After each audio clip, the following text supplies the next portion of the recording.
জামাল কি শেষ পর্যন্ত তার নিজের ভুলগুলো বুঝতে পেরে নিরীহ মায়ার পাশে আবারও দাঁড়াবে, নাকি জামাল আর মায়ার ভালোবাসা এখানেই চিরতরে শেষ হয়ে যাবে? এবং মরিয়ম কি পারবে জামালের মাকে সাইজ করতে? পর্দার আড়াল থেকে কি ঘটতে যাচ্ছে বদসুরত নাটকের নতুন পর্বে? ঈগল টিমের জনপ্রিয় নাটক বদসুরত এর নতুন পর্বটি কবে আসবে এবং দর্শকদের জন্য কি ধামাক্কা অপেক্ষা করছে তা জানাবো আজকের এই বিশেষ ভিডিওতে। তাই ভিডিওতে একটি লাইক দিয়ে আমাদের এই ছোট্ট চ্যানেলটিকে সাবস্ক্রাইব করে ভিডিওটি না টেনে সম্পূর্ণ দেখতে থাকো। বন্ধুরা, আমরা শুরুতেই কথা বলবো জামালকে নিয়ে। তোমরা যারা নিয়মিত বদসুরত নাটকটি দেখেছো তারা খুব ভালো করে জানো জামাল কতটা ভুল করেছে। মায়ার মতো একটা মেয়েকে চরম অবহেলা করেছে, যার ফলে তাদের ভালোবাসা সম্পর্ক আজ খাদের কিনারায়। তবে নাটকটির নতুন পর্বে আমরা ধামাক্কা নতুন কিছু দেখতে পাবো। জামালের ভিতরে এবার তীব্র অনুশোচনার আগুন জ্বলতে দেখা যাবে। জামাল খুব শীঘ্রই বুঝতে পারবে যে তার জিত আর ভুলের কারণে তার জীবনের সবচেয়ে মূল্যবান মানুষটিকে হারিয়েছে। কিন্তু প্রশ্ন হলো, জামালের এই অনুশোচনা কি বড্ড দেরিতে আসবে? সব ষড়যন্ত্রের কথা আর নিজের ভুল বুঝতে পেরে জামাল যখন মায়ের কাছে ক্ষমা চাইতে যাবে, তখন হয়তো পরিস্থিতি আর হাতের মুঠোয় থাকবে না। কারণ মায়া এখন আর সেই আগের মতো বোকা মেয়েটা নেই, যে বারবার আঘাত পেয়েও বারবার অপমানিত হয়েও নীরবে সব সহ্য করে নেবে। বন্ধুরা, তোমরা যারা ঈগল টিমের এই বদসুরত নাটকগুলো দেখেছো তারাই শুধু বলতে পারবা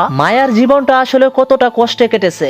এত সৎ থাকা সত্ত্বেও যেখানে নিজের স্বামীর কাছে মূল্যায়ন পায়নি এই মায়া। অন্যদিকে এই পর্বের সবচেয়ে বড় চমক হতে যাচ্ছে মায়ের জীবনে মালিকের ভাইয়ের আগমন। নাটকটির অনুশোচনায় আমরা দেখতে পাচ্ছি যে মালিকের ভাই মায়াকে সম্মান করে এবং তাকে বিয়ে করে নতুন এক জীবন দিতে চায়। মায়ার সামনে এখন একটা বড় সুযোগ কোটিপতির ঘরে বিয়ে করে নিজের সব অতি দুঃখ কষ্ট গুছিয়ে ফেলা।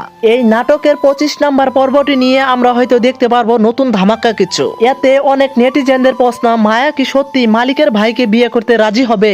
একদিকে জামালের ফিরে আসার আকুতি, অন্যদিকে মালিকের ভাইয়ের দেওয়া সম্মানজনক জীবনের প্রস্তাব। মায়া এক চরম মানসিক দ্বন্দ্বের মধ্য দিয়ে যাবে। তবে নাটকটির প্রেক্ষাপট বা বর্তমান গল্প যেদিকে যাচ্ছে তাতে মনে হচ্ছে মায়া হয়তো এবার আবেগের চেয়ে বাস্তবতাকে বেশি গুরুত্ব দিবে। মায়া হয়তো মালিকের ভাইয়ের বিয়ের প্রস্তাবে রাজি হয়ে যেতে পারে, আর তখনই জামালকে করতে হবে তার জীবনের সবচেয়ে বড় আফসোস। ষড়যন্ত্র থেকে শুরু করে সংসার ভাঙা পর্যন্ত মায়ার সাথে যা কিছু হয়েছে, এবার জামালকে সবকিছু বলে দিবে মরিয়মি। তো বন্ধুরা, তোমাদের কি মনে হয় মায়ার কি উচিত জামালকে তার সব ভুলের জন্য ক্ষমা করে দিয়ে আবারও তার কাছে ফিরে যাওয়া, নাকি মালিকের ভাইকে বিয়ে করে নিজের জীবনে এক নতুন অধ্যায় শুরু করা? তোমাদের মূল্যবান মতামতটি অবশ্যই কমেন্টে লিখে যাবা। সবার আগে নাটকের আপডেট ভিডিও পেতে, বদসুরতের নতুন পর্ব ভিডিও পেতে আমাদের এই ছোট্ট চ্যানেলটিকে ভাই একটি রিকোয়েস্ট করি, সাবস্ক্রাইব করে দিও। ধন্যবাদ।